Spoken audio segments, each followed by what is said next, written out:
Regarde comme ça frémit. Et je crois qu'il va me mettre... Ah non, l'œuf il est déjà dedans. Ouais, il est cuit dedans. Je suis assez gourmand, j'ai toujours été. C'est quoi ta définition du gourmand? C'est des petites boulettes comme ça. Et t'as de l'œuf aussi qui prend juste un petit truc comme ça. Magnifique avec la sauce. Hello tout le monde et bienvenue dans un nouvel épisode de Papote et Popote. Dans cet épisode, je vais rejoindre Olivier qui m'en a testé le restaurant La Grille, qui apparemment est spécialisé dans les couscous et les tagines. C'est un restaurant qui est pas très loin de chez moi, mais que je n'ai jamais testé et que je ne connais pas, donc ça m'intéresse. Pour ceux qui ne me connaissent pas, moi c'est Caroline, Appétit Libre sur les réseaux. Je vous invite à vous abonner d'abord. Et mon concept, c'est que je teste des adresses de restaurants en compagnie d'invités qui me parlent de leur rapport à l'alimentation. Donc si vous aussi vous êtes intéressé et que vous souhaitez participer, n'hésitez pas à me contacter en commentaire de la vidéo ou sur Instagram. Je cherche toujours des nouveaux invités. N'importe qui peut participer, j'ai pas de profil particulier. Que vous soyez quelqu'un passionné par la nutrition, que vous adoriez manger, ou que ça soit une corvée, une contrainte, que vous ayez des soucis avec l'alimentation, tout m'intéresse. Bon allez, on va retrouver Olivier.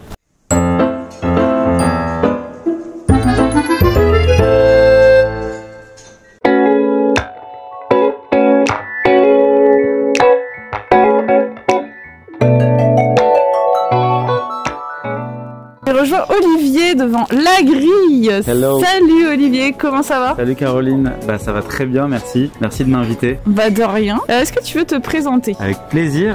Donc Olivier, j'ai 34 ans, bientôt 35 ans. Je suis agent immobilier dans la vie de tous les jours, chasseur immobilier et agent. Et j'habite dans le 12e, quartier que j'adore, que je connais depuis quelques années. Et je suis aussi créateur d'un compte Instagram qui s'appelle Dans le 12, qui répertorie les meilleures adresses, tout type confondu dans le quartier, dans le 12e. Ouais, que je vous invite à aller suivre, surtout si vous habitez dans le 12e, mais bon, même si vous habitez pas dans le 12e. C'est ça, c'est pour tout le monde. Et comme ça, si vous passez dans le 12e un jour, vous savez où aller pour déjeuner, pour prendre un café. Très bel arrondissement. Donc là, on va tester La Grille, que tu connais déjà. La Grille, que je connais très bien, c'est une des premières adresses d'ailleurs que j'ai découverte quand je suis arrivé dans le quartier. C'est une adresse géniale, on est sur le marché d'Aligre, sur la place d'Aligre. C'est vraiment l'adresse des habitués du quartier, où tout le monde passe pour prendre un tagine, un couscous, ou simplement un petit café ou une petite bière. Et c'est une famille adorable d'origine algérienne qui tient ce café-resto. Et c'est vraiment le point stratégique du marché d'Aligre que tous les gens du quartier connaissent. Ouais, parce que c'est non seulement un resto, mais en fait c'est ouvert depuis le matin jusqu'au soir. C'est bar, resto, café. Exactement, je sais pas à quelle heure ils ouvrent le matin, mais je pense qu'ils ouvrent à... Même pour le petit-déj. Ils ouvrent à 7h je pense, ou pas loin, 7h, 7h30 j'imagine. Un peu avec le marché qui démarre et ils ferment le soir, peut-être pas tous les jours, mais en tout cas au moins le week-end, ils ferment à 2h ou... Ouais, je crois 2h du matin. Ouais, ils dorment pas beaucoup quoi. Et je crois qu'ils ont un service aussi presque continu toute la journée. Donc si vous voulez manger un bon tagine, franchement aller à La Grille, c'est vraiment le must. Bon bah allez, on va tester ça. C'est parti.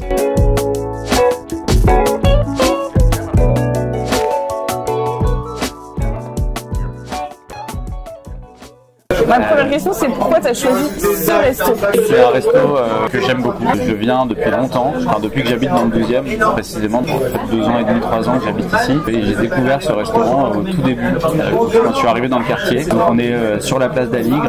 C'est une famille d'origine algérienne qui tient ce restaurant, qui est vraiment adorable. Il y a ce resto depuis des dizaines d'années, je crois. Et voilà, ils sont adorables et ils font des très bons tagines. Et il y avait notamment le tagine de Kefta que je vais goûter, que tu vas goûter aussi, qui était un des arguments pour faire venir ici. Ouais, exactement. Ça faisait des semaines qu'il m'en parlait. Je passe souvent dans le quartier. À chaque fois que je passe ici, je passe prendre un petit café, je passe dire bonjour. Et à chaque fois, Adèle, donc le fils de Omar, le patron, me répète qu'il faut absolument que je goûte le tagine de Kefta. Donc là, c'était l'occasion rêvée. Ouais. Et t'es d'origine, tout à l'heure, tu m'as parlé de tes origines? Je suis d'origine algérienne par ma mère. Ah d'accord. Mais le tagine algérien, il me semblait que c'était pas la même. Je saurais même pas te dire si les tagines qu'ils font sont typiquement algériens ou plutôt classiques marocains. J'ai l'impression que c'est quand même un peu inspiré aussi de la nourriture marocaine. C'est des saveurs en tout cas qu'on retrouve un peu dans ce que je mangeais quand j'étais petit dans les repas de fête en tout cas. Mais parce qu'on m'avait dit dans une précédente vidéo, c'était une personne d'origine algérienne qui m'avait dit que le tagine algérien c'était genre une omelette, pas le truc dans le plat là, tu vois ce que je veux dire? Ouais, je veux pas te dire de bêtises, donc je sais pas exactement ce qu'on désigne par le tagine algérien. On lui demandera, on va demander à Adèle, il va certainement savoir. Mais en tout cas voilà, je retrouve un peu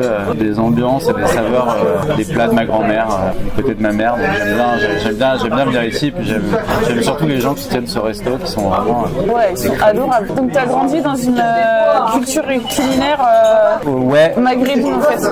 Ouais, enfin en partie, parce que heureusement, t'as grandi en France. Oui, j'ai grandi en France, j'ai grandi à Paris. C'était surtout chez ma grand-mère qui est elle née en Algérie. Elle et son mari sont nés en Algérie. Quand on allait chez eux et qu'il y avait des repas de fête notamment, c'est vrai qu'on mangeait des trucs typiques de là-bas. Mais par contre au jour le jour non. Ma mère qui est donc d'origine algérienne et juive, c'est une famille juive d'Algérie. Ses deux parents sont nés en Algérie et étaient juifs berbères. Ils étaient vraiment algériens depuis des centaines d'années quoi. Voilà. Et du côté de mon père, sa mère est juive aussi, pas son père. Sa mère est juive mais de l'Est, plutôt Europe de l'Est. C'est plus sur quelque chose de cachère que halal. Ouais, mais même cachère. Tu respectes Non, enfin juste, alors il y a un truc, c'est que je mange pas de porc. Je suis pas très pratiquant, honnêtement pas non plus très croyant. Je fais les grandes fêtes en famille et donc les grands dîners avec ces fameux plats. Et par contre, il y a ce truc aussi où je mange pas de porc. C'est le seul truc un peu que je fais, disons, de la religion qui me relie un peu à la religion et qui me pose pas trop de problèmes. J'arrive à m'en sortir très bien et à être heureux sans manger de porc. Je pense que c'est pas trop. En France, genre la raclette. Bah la raclette, je fais des raclettes, mais sauf que tu mets au lieu de mettre du jambon, tu mets du. Enfin, au lieu de mettre, c'est quoi déjà? C'est pas. De grison. Ouais, tu mets de la viande de grison. Ouais, mais du coup, si t'es invité quelque part avec des gens qui sont pas non plus juifs ou musulmans, t'es obligé de prévenir. Puis au pire, tu vois, typiquement dans une raclette, tu peux amener ton. Vu que c'est chacun qui gère son truc. T'es obligé d'amener, ouais. C'est ça qui est pratique. Et même maintenant, dans tous les restos de raclette, tu vois, j'étais en hiver, là, je suis dans un resto de raclette, au 11e à côté. Ils ont une version. Ouais, mais c'est parce que les restos, je peux comprendre. Ouais. Parce que les restos, ils doivent s'adapter au plus de gens possible. Et d'ailleurs, il y a plein de charcuteries. De bresaola. Ouais, il y a la bresaola, il y a plein de charcuteries de bœuf qui sont très bonnes. Dans les boucheries cachères ou halal, mais quand je fréquente les boucheries halal, et ils font des super bonnes charcuteries de bœuf. Et ce que je trouve bizarre, c'est que parmi les juifs et les musulmans, t'en as beaucoup qui se décrètent comme non pratiquants et quand même ils vont s'interdire le porc ou des fois faire le ramadan. En fait, ils font que le côté alimentaire, tu vois. C'est vrai que c'est un truc qui est assez marqué et je dirais relativement facile à faire, le fait de pas manger de porc. Beaucoup de gens en fait sont religieux, mais plusieurs gradations dans la religion, et moi je suis le niveau à peu près 0 ou presque, et après même des gens qui sont beaucoup plus religieux que moi seront toujours moins religieux que d'autres. Moi je te dis, dans mon cas c'est vraiment une façon de garder un lien en fait, je pense, en fond de moi, tu vois, avec ce que j'ai de religieux, tu vois.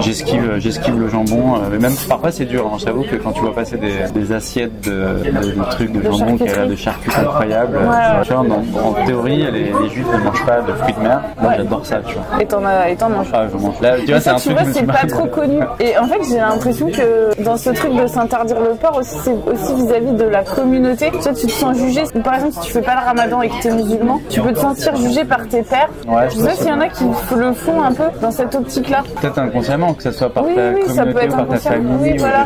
Après, ça dépend vraiment de chacun. Par rapport à la communauté, on va dire. Déjà, il est pas très fort. Je veux dire, je me sens pas vraiment appartenir au jour le jour à une communauté. Tu vois, j'ai plein d'amis de tous horizons, tu vois. Il n'y a pas trop ce truc, même mes parents, ils sont très relax par rapport à tout ça. Ils sont franchement après les autres. Certainement que tu dois avoir des gens qui viennent de familles plus traditionnalistes, qui évoluent dans des milieux un peu plus communautaires, un peu plus fermés. Et j'imagine que ça a un poids, ouais. Tu vois, même sans être religieux, genre les véganes, j'ai l'impression qu'ils se jugent beaucoup entre eux. Une fois t'as mangé de la viande, une seule fois, tu vois, parce que le vilain petit canard, le mauvais vegan. Ma question aussi, c'est si tu te définis en tant que mangeur, un adjectif qui te parle. C'est un peu banal, mais je dirais gourmand. Je suis assez gourmand, j'ai toujours été.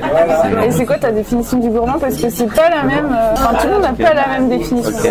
Je me mets pas trop de limites et j'essaie de me limiter à ma faim, ce qui n'est pas toujours facile. À ta satiété plutôt. À ma satiété, pardon, mais gourmand dans le sens où j'aime manger. Je pense tout simplement, si je devais résumer, ce serait surtout ça. J'aime manger sans excès.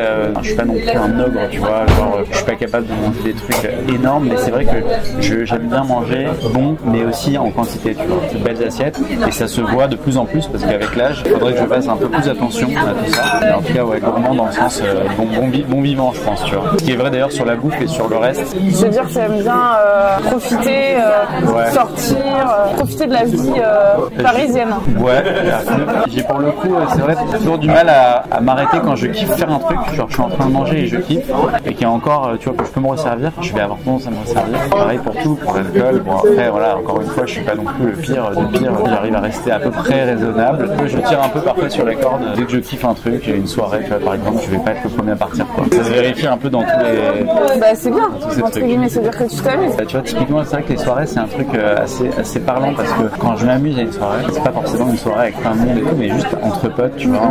Voilà, on boit des coups, on est posé, on discute et tout, ça peut... Moi je peux rester, si je suis dans le bon mood, machin, et que je suis pas fatigué, je peux rester jusqu'à 5 heures mais du tu mat. crois pas que les gens qui s'en vont en premier, c'est les gens qui se font chier ou qui ont des impératifs? Mais disons que moi j'ai des potes, je sais qu'ils se font pas chier, mais c'est vrai que tu vois, à partir de 12h30, 3h, ils vont dire bon, il se fait tard, tu vois, et demain, j'ai pas envie, même si j'ai pas d'impératif demain matin, j'ai pas envie de me lever à midi. Est-ce qu'ils ont des enfants? Et bah pas forcément d'ailleurs, mais parce que les enfants, ça te rappelle, il faut que tu rentres, parce que demain, sinon tu vas. Tu vois, mais tu fais bien d'en parler parce que je vais en avoir moi dans pas longtemps. C'est vrai? Ouais, je vais être papa dans un mois normalement, donc je vais vite découvrir les joies.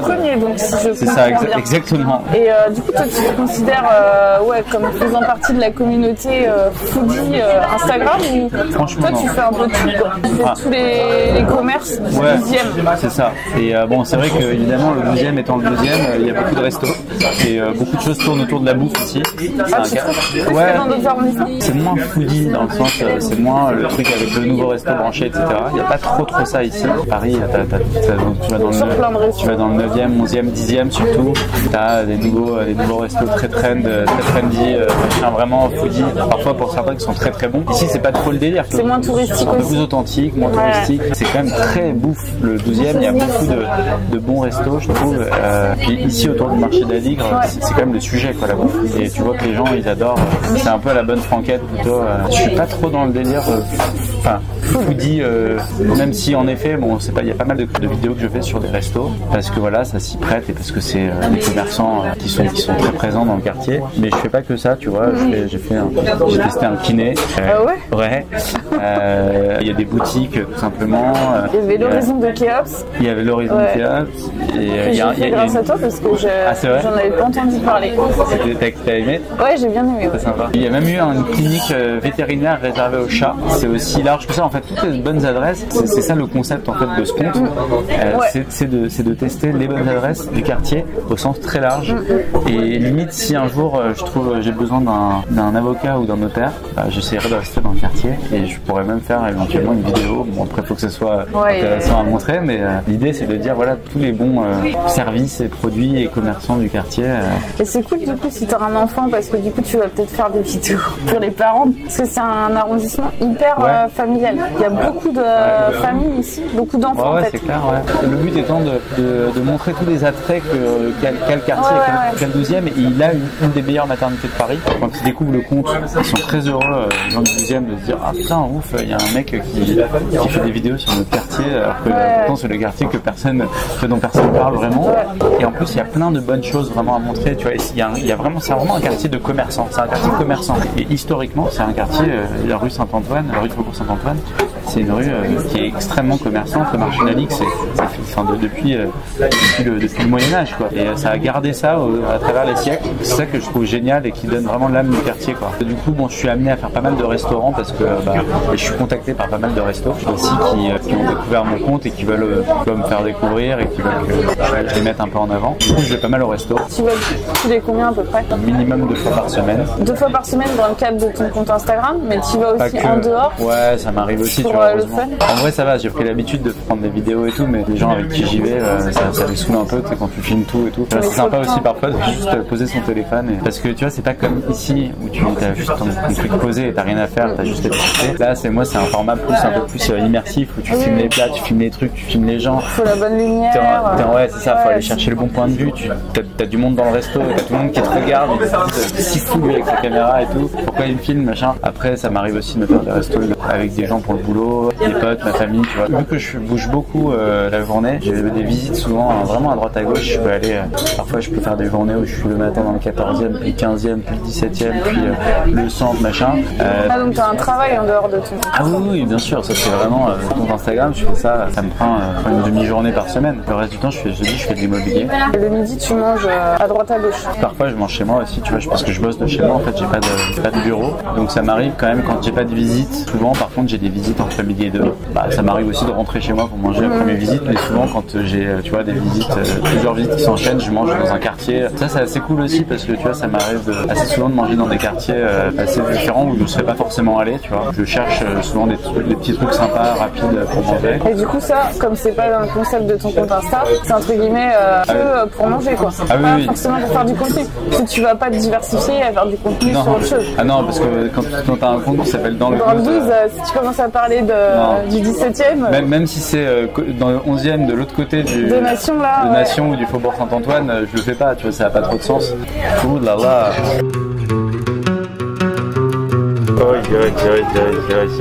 Regarde comme ça frémit.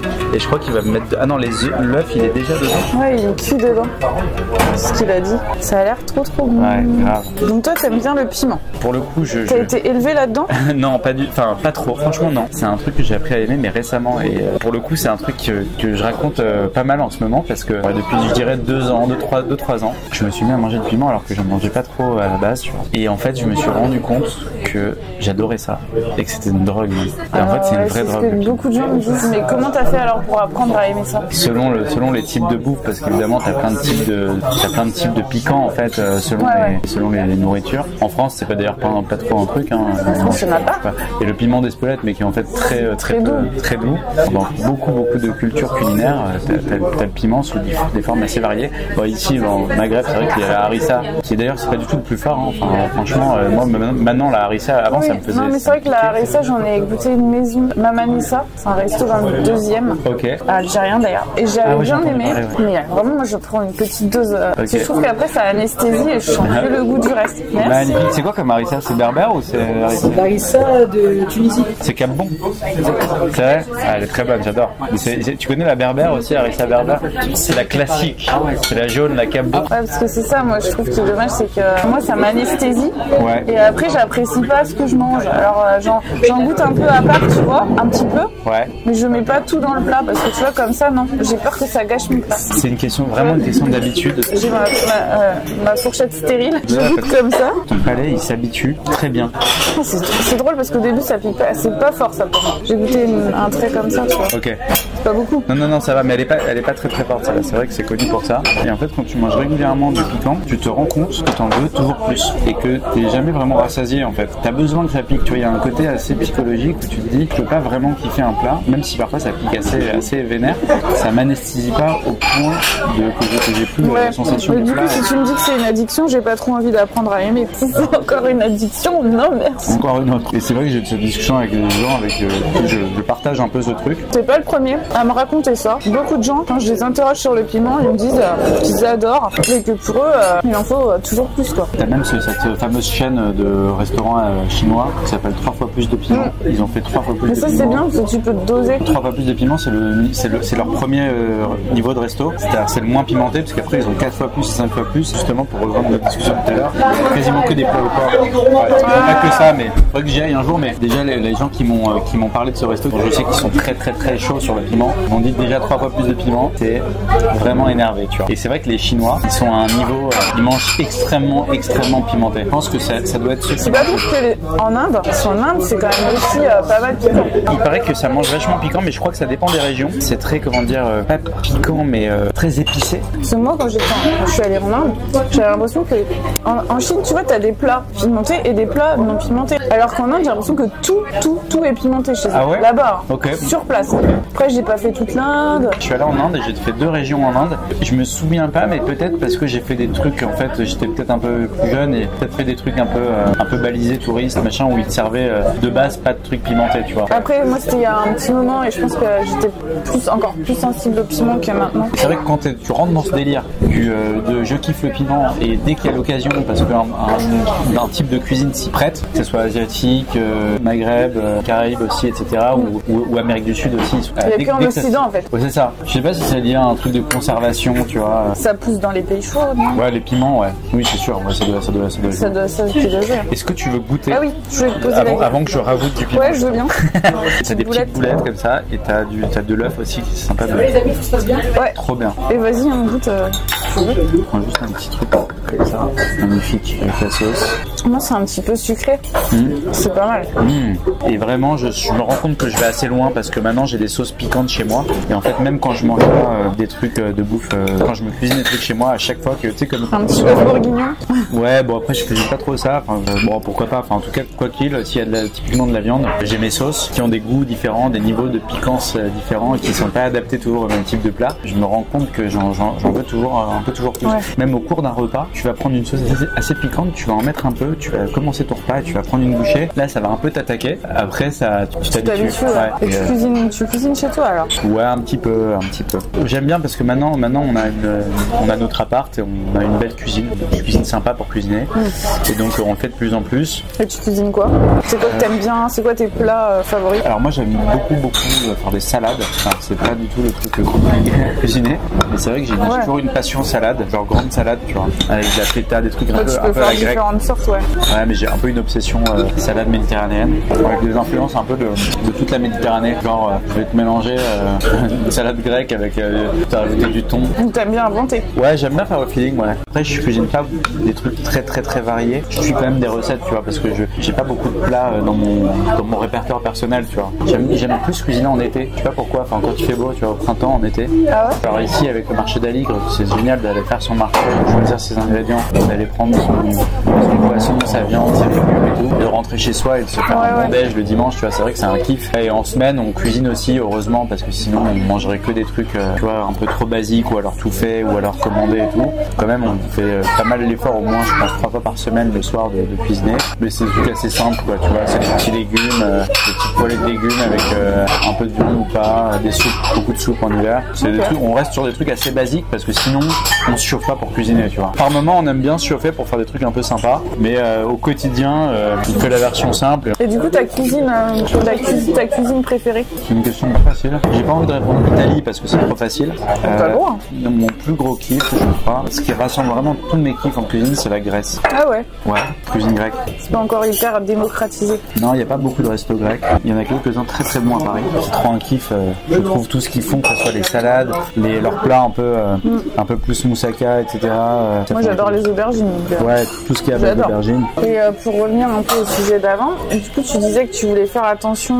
Tout à l'heure, tu étais parti sur le sujet que tu devrais un peu te limiter ou faire attention. C'est vrai que j'ai du mal à manger de façon équilibrée. J'essaye, tu vois, surtout en semaine, quand je suis chez moi, tu vois, tu essaies de cuisiner des trucs, surtout de réduire les quantités. Pourquoi? Parce que j'ai l'impression que je mange trop, et tu vois, je prends du poids et puis je fais pas assez de sport. Donc ça, c'est aussi un truc. Tu étais sportif avant? Je l'étais un peu plus, ouais. J'ai une blessure au genou qui m'a un peu cassé dans mon élan il y a 4-5 ans.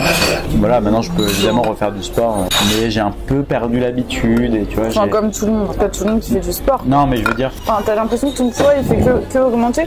En ce moment, un petit peu, tu vois. Lentement, mais sûrement. Je suis pas non plus forcément un adepte du régime parce que ça n'a jamais vraiment marché, pour moi en tout cas. Donc t'as déjà fait des régimes?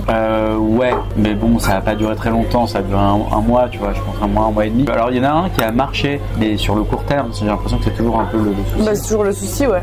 C'est que ça marche, mais pas sur le long terme. C'est ça, et c'était quoi? C'était pas de pain, pas de pâtes et pas de riz, tu vois, en gros pas de sucre lent, ou très peu de sucre lent. Et c'est vrai que pour le coup, c'est assez impressionnant ce que ça fait. Ouais. Alors que tu peux bien manger par ailleurs, tu vois, enfin tu peux manger notamment des quantités qui sont pas ridicules, tu vois, t'es pas en mode régime, genre je mange rien, mais juste si tu supprimes ces 3 éléments, je crois que c'était ça le régime qu'on m'avait donné, c'était vraiment ces 3 éléments-là. Après c'est un peu tous les principes de tous les régimes en fait. En fait ils te limitent, mais ils te blindent l'estomac avec des trucs, parce que quand même t'as quand même envie d'avoir quelque chose dans l'estomac, même le rééquilibrage alimentaire en fait finalement. C'est juste que tu dois limiter, tu t'interdis pas tout, tu limites certains aliments, mais tu favorises d'autres. Ouais. Comme ça au final tu fais croire à ton estomac qu'il a la même quantité, mais au final ça peut pas tenir parce qu'au bout d'un moment tu vas être frustré quoi. Sauf si vraiment t'aimes ni le pain, ni les pâtes, ni le riz, ce qui est un peu impossible. Ce qui est pas du tout mon cas. Faut être allergique au gluten à la limite.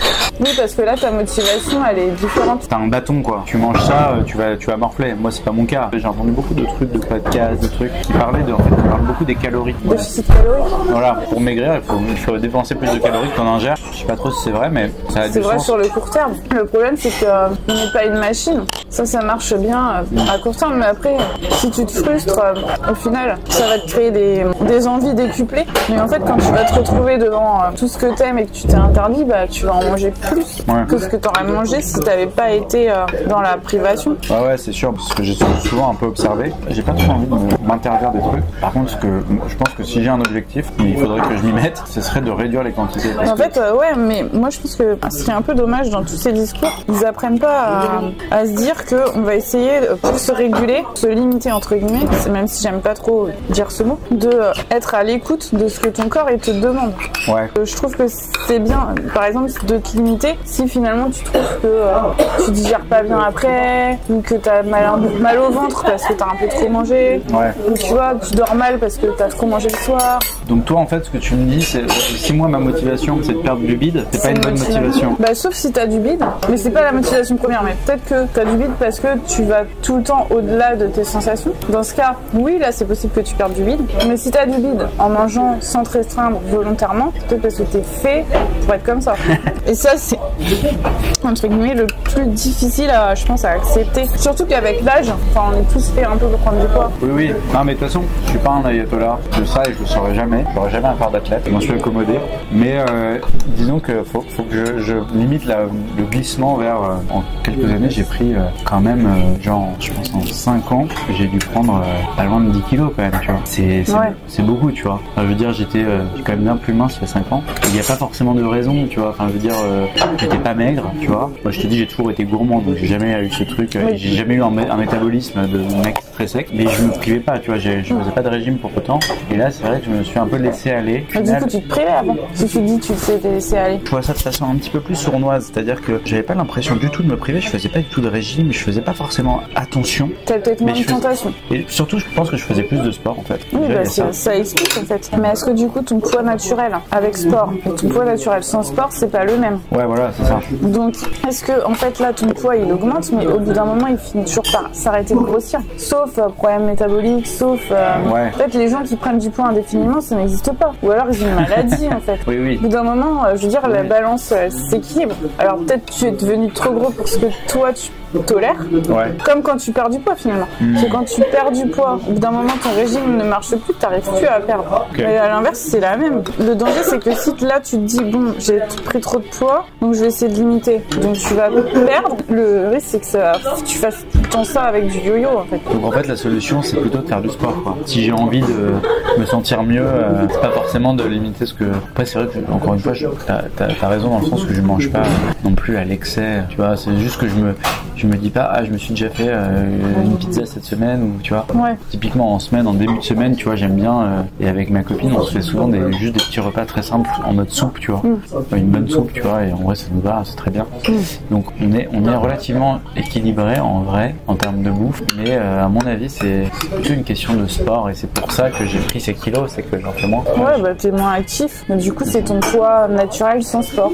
Et avant, tu faisais beaucoup de sport. Alors, il y a eu un moment où je faisais du sport 2-3 fois par semaine, et là, c'est vrai que tu vois, il y a des périodes où j'en fais pas du tout. J'ai un peu du mal à me remettre au sport, alors que j'adore ça, tu vois. Tu faisais quoi comme sport? Du foot une fois par semaine, salle, muscu, mais j'ai jamais vraiment aimé. Une fois par semaine aussi à peu près. Et parfois un truc en plus, genre, je sais pas, de temps en temps un tennis, machin. Disons que je faisais au moins 2 fois par semaine du sport. Et t'avais le même boulot? Non, mais bon, enfin, la limite, c'est pas forcément une question de temps. J'aurai le temps, tu vois, de faire du sport. Enfin, le foot, je veux plus en faire parce que c'est là où je me suis blessé. On a pourri un peu, la rupture des ligaments croisés. Ah ouais. De façon complètement anodine. Ça m'a un peu traumatisé parce que là, c'est vraiment une année, quoi. C'est une opération chirurgicale. C'est 6 mois justement sans rien faire, 2 mois avec des béquilles, où j'ai pas envie de me refaire la même chose sur l'autre jambe, tu vois. Je sais que le foot c'est assez propice à ça. Et j'ai fait ça pendant des années, tous les dimanches. C'était sympa en vrai, c'était le petit rendez-vous du dimanche avec tes potes et tout. Voilà, et j'aimerais bien refaire du tennis. Pas si facile à Paris de jouer au tennis, tu vois. Ça revient au truc, c'est que quand tu fais du sport juste pour réguler ton poids, soit c'est relou, c'est pas une motivation suffisante. Soit ça tient pas. Alors que pourtant, ça m'arrive de temps en temps de faire des tennis, je peux jouer 2 heures d'affilée, je me tue, tu vois. Je suis lessivé à la fin, je vois même pas le temps passer. J'adore ça. Un peu comme quand je faisais du foot. C'est vrai que le reste, j'ai du mal à me faire du mal, tu vois, en termes de physique. physiquement, à me dire je vais me surpasser. C'est bien, moi j'ai pas cette. Il y a plein de gens qui courent et tout. Au final, ils ont trouvé un plaisir. Ouais, mais pour moi, il y a beaucoup trop de gens qui courent que ce soit une réelle passion. Franchement, dans Paris, quand tu vas dans les parcs, je trouve qu'il y a trop de gens. C'est pas possible que autant de gens soient passionnés par le même sport. Il y a autant de gens qui font, je sais pas. Pour moi, c'est qu'il y a trop de gens qui sont entre guillemets pervertis par ce truc de il faut dépenser des calories, tu vois. Il y a aussi un truc de plus psychologique, tu vois, de dépassement de soi un peu, tu vois. Il y a un peu cette culture là. Et c'est aussi dû au fait que je pense que les sports en général sont à Paris pas très accessibles en fait. Tu vois, de dire tous au vélo, ok, mais ça suffit pas quoi. C'est pas vraiment c'est pas mauvais en soi. Hein. Si on faisait tous du vélo toute la journée, c'est sûr qu'on s'en porterait mieux. Moi, je trouve que de devoir taper 3 quarts d'heure de transport pour aller aux portes de Paris pour pouvoir faire un tennis. Ça donne pas envie, ouais. Après, c'est comme ça. Hein. On va pas se mettre demain à construire des tennis en plein cœur de Paris, tu vois. Mais c'est vrai qu'il n'y a pas beaucoup d'infrastructures, quoi. Non, mais c'est clair. Sinon, tu fais du sport, toi, un peu? Avant, j'en faisais pour les mauvaises raisons. Je faisais de la course à pied. En fait, c'est en plan violent parce que t'aimes quand même bien, parce que sur le coup, t'as un peu, ça te détend un peu quand même. Ouais. Mais bon, ma motivation, c'était pas top, quoi. Pour le faire sur le long terme, en fait, tu le fais 1 fois, 2 fois, 3 fois, tu vois, d'affilée, et puis ok, cool. Enfin, moi, personnellement, je sais pas si c'est pareil pour toi, mais au bout d'un moment, il y a une semaine pendant laquelle je vais pas y penser, ou alors il va pleuvoir, et donc je vais me dire à la flemme. Et après, mon petit élan que qui avait démarré, où j'avais fait 3 fois d'affilée, il s'arrête. Et du coup, t'as bien mangé, donc pas de dessert. T'es plutôt bec sucré ou bec salé, toi? Ah, plutôt salé. T'es pas trop pâtisserie, tout ça? C'est vrai que je t'ai rarement vu faire des, je crois, vidéos sur les pâtisseries dans le 12e. De temps en temps, les trucs sucrés, ça peut être un gros kiff. Il y a une pâtisserie qui a l'air très très bonne que j'ai envie de tester, qui est juste là. Ouais. À l'intérieur, c'est le Sweet Romance, c'est ça? Ah non. Ah oui, Sweet Romance, oui, j'en ai entendu parler. Il paraît que c'est une folie. Ah, toi, tu pensais à Magnolia, non? Ouais, Magnolia, parce que en fait, je la connaissais pas. Je l'ai vue il y a 2 jours sur Instagram. Ouais, et il paraît que c'est très bon. Et c'est vrai, il y a des très bonnes pâtisseries dans le 12e. J'avais fait le test, une vidéo test de la meilleure galette des rois du 12e. Et d'ailleurs, c'est marrant parce que depuis que je fais quand je vais au resto pour faire des vidéos, tu vois, le but c'est un peu de montrer toute l'étendue. Tu es un peu obligé de prendre un dessert. Je suis un peu obligé. Bon, après, je m'en plains pas, hein. C'est sympa. Mais si t'as un petit. Alors, il y a 2 chansons de Khaled. Il y en a une qui s'appelle Wahran et une autre qui s'appelle Wahran Wahran. Et je trouve que Wahran Wahran, c'est Wahran. Elle est très connue. Il y en a une qui est moins connue mais que j'adore qui s'appelle juste Wahran et qui est incroyable. Si tu la trouves, vas-y. Tu vois, quand tu disais faut que tu te limites. En fait, pour te limiter en pâtisserie, ça demande pas de pas prendre de dessert. Pour toi, c'est pas un truc où tu te limites. C'est que t'en as pas vraiment envie. J'ai moins d'appétence pour le sucré, mais typiquement, tu vois. Comme ça, non? Ouais. Voilà, je suis plus formule entrée-plat que plat dessert. Ouais, mais tu vois, du coup, je pense que naturellement, t'es pas porté vers les desserts. En fait, ça devrait être pareil avec les plats salés. Tu vois, au bout d'un moment, quand t'as bien mangé, quand t'arrives à te limiter sans forcément te faire violence, tu vois ce que je veux dire? Ouais, carrément. J'ai pas un rapport, tu sais, un peu compliqué avec la bouffe, tu vois. Ouais. Genre, c'est plutôt tranquille. Mais c'est juste quand je te disais, il faut que je fasse un peu attention. C'est pas forcément à me limiter vraiment dans ce que je mange. C'est plus global au niveau de mon rythme de vie, si tu veux. Et ça prend du coup en compte aussi le sport, etc. C'est plus un truc global. Est-ce que tu crois pas que si avoir du bide c'était tendance et que tout le monde voulait avoir du bide, ce serait pas un sujet? En vrai, moi ça va, j'ai pas trop de problème avec mon corps, tu vois, je me trouve pas. Après, c'est ce que tu m'as donné comme argument pour avoir envie de te limiter. C'était la prise de poids à la base. C'est la prise de poids parce que j'ai l'impression que c'est notamment cette prise de poids qui fait que je suis un peu moins en forme, tu vois. C'est plus une question de forme en réalité, plus qu'une question d'esthétique. D'accord. Comme tu fais moins de sport, forcément ton corps il est moins entre guillemets entraîné. C'est peut-être pas forcément le poids le responsable. Ça c'est peut-être l'arrêt du sport. Ouais, je suis d'accord. Je pense que c'est plutôt une conséquence qu'une cause. Mais avoir comme une activité sportive je suis d'accord. régulière, pareil pour la bouffe aussi. Avoir un équilibre, manger des choses parce que t'as besoin d'un peu de tous les nutriments si tu manges que des végétales. Donc en fait moi je crois plus en ce truc-là. Je sais aussi qu'en fait sur les quantités, je suis pas du tout adepte de ça. Mais on entend souvent faut manger à 80% de sa faim, machin. Moi c'est vrai que j'ai plutôt toujours tendance à manger un peu plus que de ma faim et souvent de me dire attends j'ai trop bouffé. ça aussi, je suis d'accord. Quand tu te sens pas bien parce que t'as trop mangé, et ben c'est justement là-dessus que tu dois travailler. Voilà, ça va toujours un peu trop loin. Ouais, je pense que c'est là-dessus que t'as de la marge, que tu peux faire quelque chose. C'est ça. Qui est viable, je veux dire, sur le long terme. Là, on a mangé tard, j'avais très faim. Bon, vu qu'on fait une vidéo sur malgré tout la nutrition, tu vois, je me suis pas laissé aller. Parce que Comment ça, tu t'es pas laissé aller ? Non, mais dans le sens où j'aurais pu prendre une entrée, tu vois. Bon, il y avait aussi le fait que j'avais très envie de goûter. On aurait pu prendre une entrée. Hein. On aurait pu prendre une entrée, bien sûr. Bah moi, tu vois, si j'étais, je pense que dans un autre contexte, toi, au resto, c'est rare que je prenne juste un plat, tu vois. Je prends souvent entrée plat. Tu vois, ça me paraît pas être un truc de ouf. J'ai pas regardé les entrées, je t'avoue. Non, j'avoue. Et c'est vrai que par contre, sur les quantités, moi, c'est un truc que j'ai remarqué. Quand ton estomac, en fait, il est très malléable, je trouve. Quand tu manges moins, ton estomac, il rétrécit. J'ai l'impression, et ça va assez vite. Ouais, c'est une impression parce qu'en fait, il rétrécit pas. Non, il rétrécit pas, c'est vrai. Non, c'est un organe qui il est élastique, donc il peut s'étendre beaucoup. Peut-être que quand tu l'habitues à être distendu, ouais, c'est peut-être ça. En fait, c'est ta perception, je pense, dans ton cerveau qui est modifiée. Possible. Quand tu t'habitues à manger plutôt des beaux plats, de te resservir, etc., le repas d'après, t'es un peu sur cette même dynamique, tu vois. Oui, c'est ce que je pense que des fois, pendant le repas, il faut juste faire une petite pause et se recentrer, dire attends, là, est-ce que vraiment j'ai encore envie, j'ai encore faim. Ouais. Typiquement, c'est ce truc que je n'ai jamais fait. C'est que personne fait, en fait. C'est intéressant de des fois faire ça. Parce qu'en fait, tout à l'heure, tu disais ouais, on s'arrête quand on a satiété ou qu'on a plus faim. Mais en fait, c'est pas ça qui vraiment régule ta prise alimentaire. Parce qu'en fait, tu peux très bien manger quand t'as pas faim. Voilà, c'est ça. C'est l'envie, en fait, qui drive tout. Ouais. Parce que typiquement, tu peux avoir faim et pas envie de manger.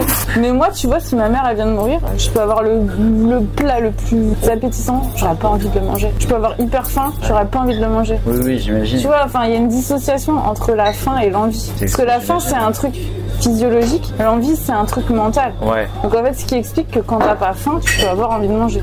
D'ailleurs, c'est d'où les problèmes les maladies psychologiques liées à la bouffe, l'anorexie et la boulimie, c'est typiquement ça, quoi. Ce que je pense qui est le plus intéressant à faire, c'est essayer de faire coïncider ses envies le plus possible avec sa faim. Alors évidemment, tu peux pas toujours, quoi. Ouais. Le truc qui est encore plus dur, c'est qu'on est des êtres sociaux et que la bouffe, c'est social. Ouais, surtout en France. Et que du coup, tu dois aussi t'adapter au repas en famille, au repas avec les amis, les collègues, etc. Ouais, c'est vrai. Et puis après, t'as les injonctions sociétales qui se rajoutent par-dessus, qui te disent que ouais, faut contrôler, faut être mince, faut être ceci. Donc en fait, c'est chaud quand même. Est-ce que le truc de, par exemple, souvent on entend qu'il faut mâcher, un peu se forcer à mâcher un peu plus les aliments. Je pense que c'est sûr que si tu manges plus lentement, potentiellement ton envie, elle va diminuer, tu sais, un peu. Ouais. J'ai remarqué un truc, je sais pas si t'es d'accord avec ça. Ça m'est arrivé là quelques fois de manger dans des bons restos, tu vois, des trucs un peu gastro. J'ai l'impression que la satiété arrive plus vite. Alors déjà, tu manges des choses plus variées, il y a une plus grande variété de saveurs, mais aussi le fait de déguster quelque chose qui en plus est bon et donc en plus il y a vraiment du goût. Est-ce que tu penses que ça influe sur ton niveau par rapport à manger un truc insipide, tu vois, typiquement des pâtes, un plat un peu merdique? Ouais, parce que t'auras plus comblé tes besoins entre guillemets sensoriels. Parce que je pense qu'il n'y a pas que les besoins caloriques, tu vois. T'as tes besoins sensoriels et si tu les combles pas, tu vas pas arriver à être comblé, donc tu vas pas arriver à t'arrêter finalement. Physiologiquement, naturellement, tu t'arrêtes quand t'estimes avoir comblé tous tes besoins, donc nutritifs et sensoriels de plaisir, quoi. Le conseil de manger une pomme à la place de chocolat, enfin en fait c'est un mauvais conseil finalement. Mais si vraiment t'avais envie de manger du chocolat, mais que tu prends une pomme parce que tu penses que c'est mieux, t'auras peut-être mangé autant de calories, mais t'auras pas comblé ton besoin de chocolat. Et tu vas t'enfiler en cachette Ouais, c'est ça. C'est ce qu'en fait je trouve que la nutrition, elle est trop vue par le biais de la nutrition justement. Alors qu'il y a une dimension aussi plaisir, sensorielle, gustative et tout ça qu'on met un peu de côté, tu vois. À force de voir que des nutriments et des calories, au final on voit pas que ça remplit d'autres besoins. C'est pour ça qu'on mange pas que pour combler ses besoins caloriques, tu vois. On mange aussi parce que c'est quelque chose de manger, quoi. C'est une expérience. En France, à la limite, on est quand même assez sensible à ça par rapport à d'autres pays, tu vois, pour avoir vécu un petit peu aux États-Unis. Et bizarrement, c'est là qu'il y a le plus d'obèses quand même. Il y a un espèce de paradoxe. C'est là où il y a le plus de mecs ils sont bodybuildés aussi, qui font du sec. C'est le pays des extrêmes, de toute façon. Je pense qu'il y a beaucoup de troubles alimentaires là-bas. Ils ont un rapport à la bouffe qui est en tout cas totalement différent d'une autre. Si tu connais des Américains là, pour venir sur ma chaîne. Ah ouais, ça peut être intéressant de faire le comparatif d'un point de vue nutritif, d'un point de vue d'un nutritionniste en tout cas. Tu as complètement raison, il y a quelque chose de très de l'ordre du psychologique, psychique et sociétal. Mais nous, on est plus, je pense, en termes de bouffe, on est plus un pays latin, quoi. C'est vrai, mais par contre, quand t'as les discours de santé et les discours de nutrition qu'on voit, en fait, ils oublient d'intégrer ça. Mes parents se sont mis dans un mode, surtout mon père en fait, il en parle beaucoup et c'est un peu le truc dans ma famille, mais donc mon père s'est mis il y a 3 ans à arrêter complètement de manger du sucre. Alors, pourquoi? pas des fruits. Diabétique? Non, il a aucun problème de diabète, mais il était un peu en surpoids pendant des années. Il a lu quelque part, ou en tout cas on lui a dit, je pense même pas qu'il était allé voir un diététicien, il s'est mis à faire ce régime. Sinon à part ça, il a pas du tout de restrictions, mais c'est par contre zéro. Quand même c'est une grosse restriction. Non mais zéro sucre transformé si tu veux. Par contre il mange des fruits. Ouais mais du coup ça veut dire qu'il peut pas prendre un éclair au chocolat ou un pain au chocolat. Mais il n'en veut même plus. Et au début c'était une restriction qui se mettait. Mais en fait assez rapidement quand tu lui disais, tu sais, et même maintenant on continue un peu à le charrier à chaque fois. Et quand il fait un anniversaire avec un gâteau, il fait comment? Non il mange pas. Et on le charrie un peu, on lui dit ah t'en veux un peu, tu vois. Et maintenant ça le fait sourire, mais c'est plus du tout un truc. Enfin tu sais, il a complètement intégré le truc et ça lui donne même plus envie. Même ce qu'il dit c'est que ça le dégoûte maintenant le sucre. Et c'est vrai qu'il y a une grosse tendance en ce moment. J'imagine que t'entends parler de toutes les tendances un peu en nutrition. C'est vrai que le truc du zéro sucre. Est-ce que vous voulez un petit verre de vin rouge? Écoute, c'est avec plaisir. C'est lequel? C'est le vin de Tlemcen là? Ouais, tu as déjà goûté là? Bien sûr, j'ai déjà goûté. Ah oui, d'accord. Et j'aime bien. Tu sais que mon grand-père il vient de Tlemcen en plus. Ok, d'accord. Moi je suis désolée, mais je suis vraiment pas beaucoup alcool. À quoi elle consiste alors votre chaîne YouTube? Après, faudrait que tu finisses l'histoire de ton père. Ma chaîne YouTube, en fait, c'est je teste des restos. Excuse-moi, Olivier. Non, pas du D'ailleurs, j'imagine que vous êtes bien occupé avec votre resto, mais je cherche toujours des invités. Donc, si vous connaissez des gens qui sont intéressés, c'est pour discuter de l'alimentation, du rapport à l'alimentation. Je fais une petite interview et en même temps, on teste un resto. C'est vraiment sans complexe. En fait, ton avis, etc. Comme toi, tu me l'as demandé, je te le donne. Après, sinon, je donne pas forcément. Je respecte les opinions de chacun. Hein. Si quelqu'un veut pas manger de sucre, j'essaye de comprendre pourquoi surtout. Il y a des trucs que tu t'as pas du tout envie de goûter. Il y a un truc que j'ai du mal, c'est les huîtres. Ah oui, donc on parlait de sucre et de ton père qui a arrêté le sucre. Ouais, franchement, il est très serein, très heureux. Il veut pas venir sur ma chaîne YouTube. Ah, peut-être. Il habite à Paris. Il habite à Paris, ouais. Non, parce qu'en vrai, j'ai du mal à avoir des gens un peu plus âgés, entre guillemets. Comme je cherche un peu tout type de profil. Récemment, j'ai entendu une émission qui disait que le sucre en fait affiné, le sucre qu'il y a dans les gâteaux, etc., c'était un poison carrément, quoi. Et donc ça, il y avait des tests qui avaient montré, des expériences sur des rats, comme toujours, qui ont montré que en fait, ça attaquait le cerveau. Mais tu sais, c'est comme tout, en fait, tout est question de dose. Parce que c'est quand même aussi le substrat indispensable au cerveau. Après, je te dis ça, j'ai pas vérifié. Non, vérifié, j'avoue, moi, mais c'est trop. vrai que j'ai entendu pas mal ce genre de trucs. Moi, j'avais entendu que l'excès de sucre, oui, c'était toxique. Les excès en général, quoi. Donc, ce qu'on oublie souvent de dire, c'est que vouloir traiter les excès par de la restriction sur un cerveau humain, c'est pas viable. Parce qu'en fait, l'interdit crée l'attrait. Ouais, je suis assez d'accord au final. Hein, donc, au final, est-ce qu'il n'y a pas d'autre façon de voir comment on pourrait ne pas être dans l'excès sans se mettre dans un état de privation? Après, c'est vrai que c'est infantilisant en fait quand tu regardes les messages de santé publique. C'est ne mangez pas trop sucré. Non.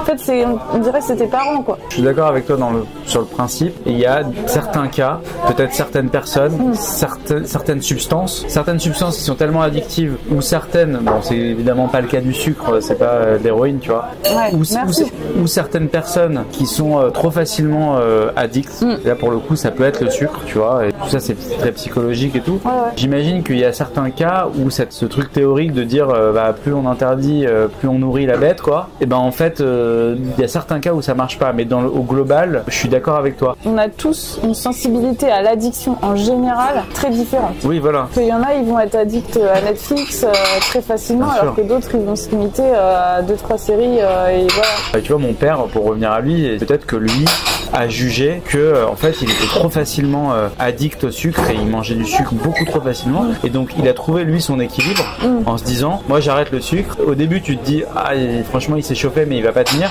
En fait il tient, il est très heureux comme ça, et tu vois il mange du sucre mais à travers des fruits, etc. Et moi je trouve qu'au final c'est pas forcément ce qui est bon pour tout le monde. Non, mais il faut que chacun trouve sa solution. Si toi t'es ok avec le fait de t'infliger, entre guillemets, t'interdire plutôt tel ou tel aliment, pourquoi pas. Après il fait ça que depuis 2-3 ans. C'est pas mal comme à son Oui, âge en non, vrai. mais c'est pas mal, je suis d'accord. Le connaissant, je pense que je vois pas pourquoi tout d'un coup il s'y remettrait, tu vois. Enfin, c'est pas impossible, mais en tout cas déjà ça lui a permis de revenir à un poids de forme. Pour le coup, il était un peu, même pas mal en surpoids. Et là, franchement, il a grave perdu et tu vois qu'il est mieux. Je jugeais pas forcément ça d'un bon oeil au début. Et après coup, tu vois, maintenant que ça dure un peu, après en avoir parlé un peu avec lui, tu vois, je me rends compte qu'en fait, tant mieux pour lui, quoi. Et c'est vrai qu'il a l'air plutôt content avec ça. Et moi, ça me fait réfléchir aussi un peu sur le sucre, mais je suis pas non plus, moi, je suis pas trop dans les interdictions de toute façon. Ouais, bah après, je pense que voilà, il faut trouver ce qui te correspond. Après, c'est qu'une fois que t'es dedans, mettons, t'arrêtes le sucre. Alors, je pense qu'il faut que tu sois honnête avec toi-même, te dire là, je vais trop loin, j'en peux plus, il faut que j'arrête, tu vois. Bah, j'en peux plus. Au final, tu meurs pas parce que tu manges pas de sucre. Non, tu meurs pas, mais je veux dire psychologiquement, tu non, pètes un câble. mais parce que aussi, en fait, je pense qu'on a besoin de sucre. L'être humain n'a pas fondamentalement besoin de gâteau. Tu vois. Ah non. Mais enfin, on n'a pas besoin nutritivement, tu veux dire. C'est très personnel en fait la nourriture. Bah ouais, c'est ça, c'est très personnel et malheureusement, tu as les messages de santé publique, en fait, tendent à te donner des trucs universels, tu vois. Ouais, après, je comprends aussi parce que oui, ils sont un peu obligés de, c'est un espèce de garde-fou. Ils peuvent pas s'adapter à chaque situation, donc ils disent manger 5 fruits, 5 légumes, tu vois. Ouais. Encore, ça c'est pas les pires. C'est quoi comme les injonctions ou les. Pas trop sucré, pas trop fin. Pas trop sucré, pas trop salé. Ouais. Éviter l'excès de sucre et de sel. Ouais. Sans définir vraiment ce que c'est que l'excès, donc chacun peut mettre son curseur où il veut, tu vois. Mais tant mieux, limite. Si c'est bah ça, tant mieux ou tant pis, ou parce que t'as des gens, ils vont penser un carré de chocolat c'est excès, tu vois. Tu vois, il y a tous les extrêmes. Ouais. Et après, moi, je comprends que ce soit le rôle de l'État, mais après, ouais, peut-être que ça peut être mieux fait. Je vois pas trop ce qu'ils peuvent faire de plus que ça pour éviter justement les. Et ben si, ils peuvent mettre l'accent sur reconnectez-vous vraiment à vos sensations. Ouais, ok, ouais, je vois ce que tu veux dire. Mais en fait, on est dans une société, on est déconnecté un peu de nos corps. Oui, en fait, ils traitent que la question de l'excès, en fait. Ça culpabilise un peu, c'est un peu la négative, c'est un peu par la négative. Ouais, c'est ça. En fait, pour moi, le sucre, c'est potentiellement. D'ailleurs, c'est pas le sucre vraiment, c'est les produits sucrés parce que tu manges pas du sucre comme ça, enfin, du sucre en poudre, hein. Ça n'aurait pas d'intérêt, je pense, pour les gens qui se disent addicts au sucre. Oui. Parce que ce qu'ils recherchent, c'est le chocolat, enfin, les gâteaux, qui sont pas que des produits sucrés, puisque t'as du gras aussi souvent avec. Et en fait, c'est le comportement qui est addictif, c'est pas la substance. Ouais, c'est intéressant, c'est comme. C'est comme être addict à Instagram. Est-ce que Instagram est potentiellement un truc addictif? Oui, pour beaucoup de gens ça peut l'être, mais c'est pas en soi. C'est l'usage que t'en fais qui te rend. C'est comme la clope. J'avais lu je fumais à l'époque. Il y a un bouquin qui m'a vraiment fait arrêter de fumer, qui s'appelle Comment arrêter de fumer, je crois. Enfin, un truc, c'est un bouquin très connu. Allen Carr, je crois, il s'appelle le mec. Donc le sous-titre du bouquin, c'est Arrêter de fumer, c'est facile. C'est un petit bouquin comme ça. Et en gros, il t'explique, en gros, que on a tous en tête que le tabac, enfin la nicotine plutôt, c'est addictif. Et donc plus t'as fumé longtemps dans ta vie, genre si t'as fumé 20 ans dans ta vie, bah tu vas être très addict, ça va être très compliqué d'arrêter. Bah, lui en fait il dit non. Il dit en fait il y a l'addiction physique et l'addiction psychologique. Ouais, c'est ça. Et l'addiction physique, tu fumes une cigarette, ton corps réclame du tabac, réclame de la nicotine pendant 1 heure environ. C'est à peu près ça, je sais pas si c'est exactement ça, mais en gros une cigarette égale 1 heure d'addiction. Et au bout de ces 1 heure, si t'as pas refumé de cigarette, normalement, naturellement, l'addiction à la nicotine retombe et donc ton corps ne réclame plus de nicotine. D'accord. Mais vu que un paquet de cigarettes c'est 20 clopes, alors tout le monde fume pas un paquet par jour, mais en gros l'idée c'est ça, et c'est pour ça qu'un paquet de cigarettes c'est 20 clopes, ça t'entraîne à toujours fumer, tu vois, de façon un peu enchaînée comme ça. Donc si t'as fumé pendant 20 ans ou pendant 6 mois, et par contre ce qui fait que les gens trouvent ça dur d'arrêter de fumer, c'est que la partie addiction psychologique, c'est j'ai l'habitude de fumer le matin en réveillant, j'ai l'habitude de fumer après un gros repas, j'ai bien mangé, j'ai besoin d'une cigarette, tu vois. Et tout ça c'est que dans la tête et c'est pas ton corps. Mais en tout cas ouais, c'est des questions intéressantes. J'avoue que je me pose pas souvent des questions sur la bouffe. Et alors c'est quoi la morale toi de ce que tu abordais le sujet différemment, c'est que renseigne-toi sur l'alimentation intuitive si jamais tu as envie de te poser des questions. Parce que pas mal d'informations que j'ai données là, ça vient de ça. Moi c'est un concept que j'ai découvert en 2020 et qui m'a pas mal parlé en fait. C'est un truc vraiment scientifique, mais en fait on n'en parle pas trop encore en France, mais ça vient des États-Unis. Ok. Toujours eux, ils sont toujours précurseurs sur tout. Ouais, c'est clair. Et ils ont les deux extrêmes, tu vois. C'est ça qui est fascinant dans ce pays. Il y a tout. Il y a tout et son contraire. Du coup, c'est se reconnecter à son corps et finalement qui va t'emmener vers ton bien-être et ton juste poids en fait. Ok. C'est intéressant. Et envoie-moi si t'as des trucs, des podcasts ou des articles. Il y a un podcast qui débroussaille toute l'alimentation intuitive de long en large, c'est Reset ton assiette, qui est faite par une copine qui s'appelle Juliette et qui était venue sur ma chaîne aussi. Ok. Que je conseille à tout le monde d'ailleurs, ce podcast pour démarrer. Et puis après il y a le bouquin, hein. Il y a le livre qui a été traduit en français il n'y a pas si longtemps que ça. C'est à l'américaine, tu vois. Donc il y a 10 principes, un peu comme tous les trucs américains, tu sais, t'as les... Ah, genre les accords Toltec. Ouais, voilà, c'est... Ouais, en fait, c'est très, très théorisé, quoi. Ouais, et du coup t'as 10 principes qui sont pas des règles, doit pas être vécu comme une règle, tu vois, mais comme des trucs pour t'inspirer, c'est la philosophie, c'est vraiment pas de donner des règles. Ouais. C'est de te questionner sur... Ouais. Mais en tout cas, très cool, franchement, c'est très sympathique. Ouais, bah merci à toi. Merci à toi. Et puis merci à la grille. À la grille, exactement. Ouais. Et à toute la famille. À leur accueil formidable. Ouais, très sympa avec le feu de cheminée juste là. Voilà, il va bien réchauffer. Bon bah merci beaucoup, j'ai adoré ce tagine d'agneau. Toi je pense que t'as validé les kefta. Ouais, moi ça faisait 3 mois déjà qui me parlait de ce tagine kefta qui est nouveau sur la carte et je suis venu le tester enfin aujourd'hui grâce à toi Caroline, merci beaucoup. Bah grâce à toi aussi, on merci. s'est vraiment régalé. Ouais. Je vous conseille en effet tous leurs tagines d'ailleurs, agneau, kefta, poulet, enfin tout est trop bon. Tout. Et leur couscous aussi. Adresse validée, bon que t'avais déjà validé mais franchement très très bonne. Bah je vous dis merci à vous d'avoir regardé la vidéo jusqu'au bout, n'hésitez pas à la liker, la partager, la commenter, à vous abonner aussi surtout pour me donner de la force. Olivier, toi on te retrouve sur ton compte Insta j'imagine. C'est ça, dans le 12. Dans le 12. Voilà. On mettra tout ça dans la description de la vidéo. Et je vous dis bye bye, à la prochaine. Ciao.